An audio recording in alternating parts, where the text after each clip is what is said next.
Hello friend, मैं रोशन राज आप सभी का स्वागत करता हूं अपने YouTube channel make the life bright पे। दोस्तों, आज का हमारा टॉपिक है फैक्टराइजेशन ऑफ पॉलिनोमियल। इस वीडियो के अंतर्गत इससे रिलेटेड हम लोग बेसिक टर्म को समझेंगे और किस तरीके से हम लोग फैक्टराइजेशन करते हैं, फैक्टराइजेशन होता क्या है, स्टेप ऑफ फैक्टराइजेशन क्या होता है, इन सभी चीजों के बारे में देखेंगे। इसके बाद नेक्स्ट क्लास में हम आगे की ओर प्रोसीड करेंगे। तो चलिए दोस्तों, शुरू करते हैं इस वीडियो को। तो दोस्तों, यहाँ पर दिया गया फैक्टराइजेशन ऑफ पॉलिनोमियल। तो सबसे पहले फैक्टराइजेशन क्या होता है, इस टर्म को हमें समझना है और इस टर्म को समझने के लिए हमें फैक्टर को समझना बहुत ही जरूरी है। ये फैक्टर क्या होता है? तो फैक्टर, जैसे मैं एक न्यूमेरिकल वैल्यू लेता हूं और न्यूमेरिकल वैल्यू के माध्यम से आपको पहले समझाता हूं और उसके बाद फिर पॉलिनोमियल के टर्म में ये क्या होगा इस चीज को देखेंगे। जैसे कि अगर एक वैल्यू मैं 6 ले लूं तो इसका ये किस किस नंबर से डिविजिबल होता है? तो 1 से होता है, 2 से होता है, 3 से होता है, 6 से होता है। तो ये जिस नंबर से कंप्लीटली डिविजिबल हो, इट मीन्स रिमाइंडर इज 0। अगर when the given number is divide by 1 then the remainder must be 0। तो जब भी रिमाइंडर 0 आएगा जिस नंबर से डिवाइड करने के बाद, तो वो उसका फैक्टर कहलाएगा। उसी तरीके से अगर हम पॉलिनोमियल के टर्म में देखें तो let px and qx are two polynomial.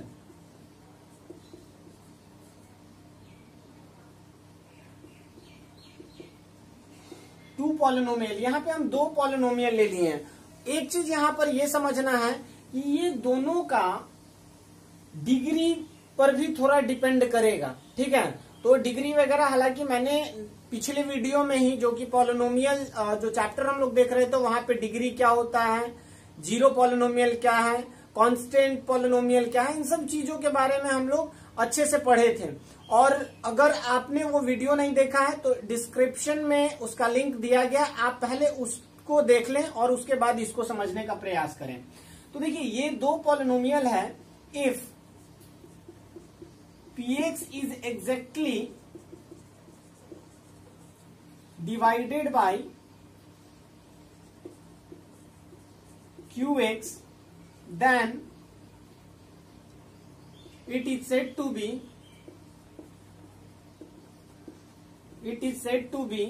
qx is a factor of px।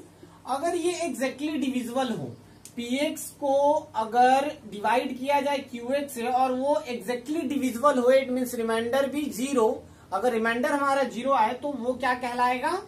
उसका फैक्टर कहलाएगा। जिस तरीके से हम लोग देखे थे कि 6 अगर 1 से डिवाइड हो रहा, कंप्लीटली डिवाइड हो रहा है, रिमाइंडर 0 आ रहा है, इट मीन्स वो उसका फैक्टर है। तो ये तो फैक्टर हो गया। फैक्टराइजेशन क्या होगा? हम दूसरा टर्म यहाँ पे दिया गया है फैक्टराइजेशन। देखिए, फैक्टराइजेशन एक प्रोसेस है जिसके माध्यम से किसी भी दिए गए पॉलिनोमियल के फैक्टर को फाइंड करके मल्टीप्लाई के फॉर्म में लिख देना है। जैसे कि अगर हम एक टर्म ले 12, इसको हम इसका डिवाइड अगर हम करते हैं, डिवाइड कर लेते हैं एलसीएम के फॉर्म में, प्राइम फैक्टराइजेशन मेथड जो होता है उसको अप्लाई करते हैं। 6, फिर यहाँ 2, ये 3 और ये 3 1। तो यहाँ पर ये हमारा 2 फैक्टर है, ये भी 2 फैक्टर, ये 3 भी फैक्टर है, 1 भी फैक्टर है। तो 12 को हम ये लिख सकते हैं 2 इंटू 2 इंटू 3 इंटू 1, ये लिख सकते हैं। तो यहाँ पर हम क्या किए, 12 का फैक्टर फाइंड किए और फैक्टर फाइंड करने के बाद मल्टीप्लाई के फॉर्म में लिख दिए। तो फैक्टराइजेशन भी यही चीज है। फैक्टराइजेशन के अंतर्गत पॉलिनोमियल, दिए गए पॉलिनोमियल के फैक्टर को फाइंड करेंगे और फैक्टर को मल्टीप्लाई के फॉर्म में लिखेंगे, ठीक है। तो अब देखते हैं हम लोग कि ये मेथड ऑफ फैक्टराइजेशन क्या होता है, किस किस तरीके से हम लोग फैक्टराइजेशन कर सकते हैं। यहां पर सबसे पहले हम लोग मुख्य रूप से देखेंगे 4 मेथड, और यही चारों मेथड अगर आप अपने माइंड में रखते हैं तो जितने भी फैक्टराइजेशन से रिलेटेड क्वेश्चन है आप आसानी से सॉल्व कर पाएंगे। पहला जो हमारा होता है taking out common from the given term. अगर कोई 2 टर्म 3 टर्म दिया गया और वो स्प्लिट नहीं हो रहा है, वो ब्रेक नहीं हो रहा, उससे फैक्टर फाइंड नहीं हो रहा है।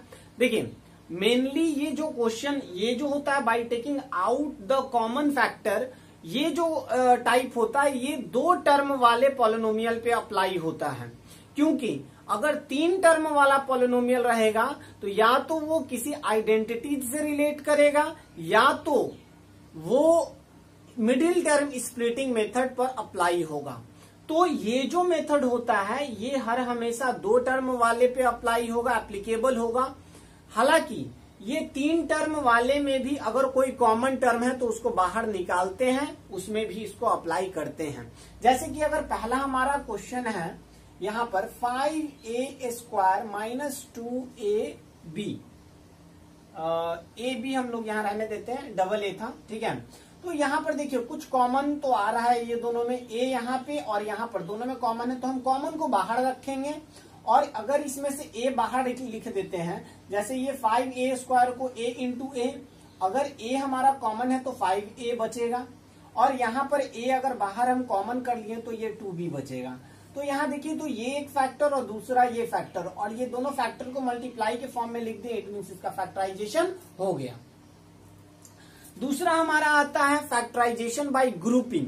ग्रुपिंग हर हमेशा अप्लाई होता है 4 टर्म वाले क्वेश्चंस पे। 4 टर्म जहां रहेगा वहां पे हम लोग ग्रुपिंग करेंगे, रीग्रुपिंग ऑफ टर्म, ठीक है। तो रीग्रुपिंग ऑफ टर्म के माध्यम से इस टाइप के, जैसे जहां भी 4 टर्म दिखेगा आप अगर इसमें से कॉमन लीजिएगा तो यहाँ b माइनस सी, यहाँ से b कॉमन करिएगा तो a माइनस सी आ जाएगा, यहाँ से x कॉमन कीजिएगा a माइनस सी। ये तो सिंपल वे में आ जा रहा है आंसर। लेकिन बहुत सारे वैसे होते हैं जिसमें आपको रीग्रुपिंग करना पड़ेगा। जैसे यहाँ हमारा दूसरा जो है वो ग्रुपिंग ऑफ टर्म है, ग्रुपिंग ऑफ टर्म है। इसी के अंतर्गत एक आता है regrouping of term, regrouping of term, ठीक है। तो यहाँ पे तो आप ग्रुपिंग 2-2 का ग्रुपिंग कर लीजिए। जैसे कि क्वेश्चन दिया गया है a b plus b c plus a x plus c x, तो यहाँ पर अगर हम b को कॉमन करें तो a प्लस सी, और यहाँ पर हम x को कॉमन करें तो a प्लस सी। और अब ये हमारा 2 टर्म आ गया, तो 2 टर्म में a plus c, a plus दोनों में कॉमन है, तो a प्लस सी को कॉमन कर ले तो इसमें से बचा b और इसमें से बचा x। तो ये हमारा फैक्टराइजेशन हो गया। लेकिन कुछ वैसे भी होते हैं जिसके अंतर्गत अगर आप डायरेक्ट 2-2 टर्म को ले रहे हैं तो वो सॉल्व नहीं हो पाएगा, तो वहां पर आपको रीग्रुपिंग करना पड़ेगा। उस टाइप के क्वेश्चंस को भी हम लोग आगे देखेंगे। तीसरा हमारा है middle term splitting. Middle term splitting क्या होता है इस चीज को हम लोग समझते हैं, ठीक है। तो मिडिल टर्म स्प्लिटिंग जो क्वेश्चन है उसको हम एक एग्जांपल के माध्यम से समझते हैं। x² plus 9x plus 18। अगर मिडिल टर्म, हालांकि middle term splitting method 3 term वाले पे ही अप्लाई होता है। 3 टर्म वाले क्वेश्चंस पर a प्लस बी का होल स्क्वायर भी अप्लाई होगा, a माइनस बी का होल स्क्वायर भी अप्लाई होगा, और भी कुछ आइडेंटिटीज उस पर अप्लाई होंगे। लेकिन सभी तरह के questions middle term splitting method से बन जाएगा। अगर वो a प्लस बी के होल स्क्वायर पे भी है तो वो भी मिडिल टर्म स्प्लिटिंग मेथड से बनेगा। तो हम लोग देखते हैं मिडिल टर्म स्प्लिटिंग मेथड क्या होता है। तो मिडिल टर्म स्प्लिटिंग में पहला काम है हमारा इन दोनों को मल्टीप्लाई करना। ये हमारा मल्टीप्लाई करने पे आया 18x²। इसके बाद करना ये है कि इसको 2 भागों में बांटना है। 9x को कितने भागों में बांटना है? 2 भागों में। कुछ इस प्रकार से बांटना है कि दोनों को मल्टीप्लाई करने पे 18x² आ जाए और प्लस करने पे जो दिया गया है वही रहे। अगर हम इसको 6x और 3x करें तो ये दोनों को अगर मल्टीप्लाई कर रहे हैं तो 18x² आ जा रहा, और प्लस कर रहे हैं तो 9x आ रहा है। तो इसी प्रकार से हमें ब्रेक करना है कि प्लस या माइनस करने पे जो दिया गया वही रह जाए, लेकिन मल्टीप्लाई करने पर पहले और आखिरी टर्म के मल्टीप्लीकेशन के इक्वल आए। तो यहाँ पर हम वो चीज देख लिए। तो यहाँ पर 6x प्लस 3x प्लस 18, यहाँ से ये दोनों से x को आप कॉमन करिए, x प्लस 6, और यहाँ पर 3 को कॉमन कीजिए, x प्लस 6। ये हमारा आ गया x plus 6 into x plus 3। तो ये हमारा मिडिल टर्म स्प्लिटिंग हो गया। और चौथा बाय यूजिंग आइडेंटिटीज। आइडेंटिटीज का यूज करके हम लोग क्वेश्चन को सॉल्व करेंगे। डायरेक्टली जो भी क्वेश्चन दिया रहेगा वो डायरेक्टली अप्लीकेबल होगा आइडेंटिटीज पे।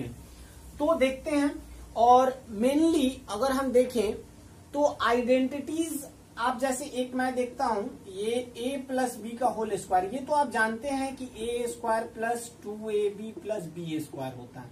इसको डेराइव करना हो तो a plus b into a plus b, a into a plus b, a को आप इनसे मल्टीप्लाई करिएगा और फिर b को इन दोनों से मल्टीप्लाई कीजिएगा तो b into a plus B.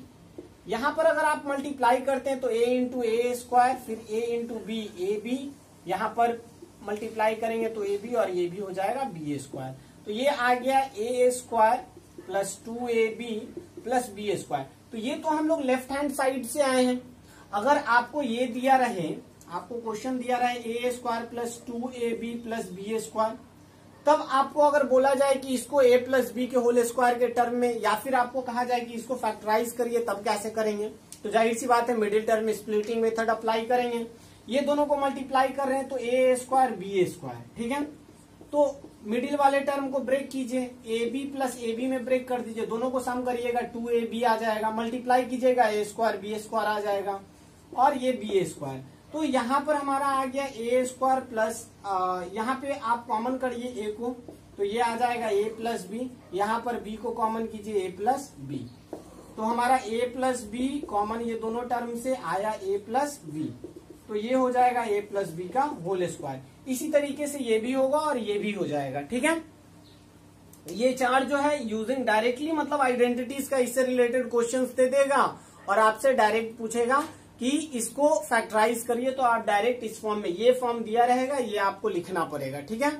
तो चलिए हम लोग आगे फिर अब देखेंगे नेक्स्ट वीडियो के अंतर्गत कुछ इम्पोर्टेंट आइडेंटिटीज को देखेंगे और उसके बाद हम लोग एक्सरसाइज को फिनिश करेंगे, ठीक है।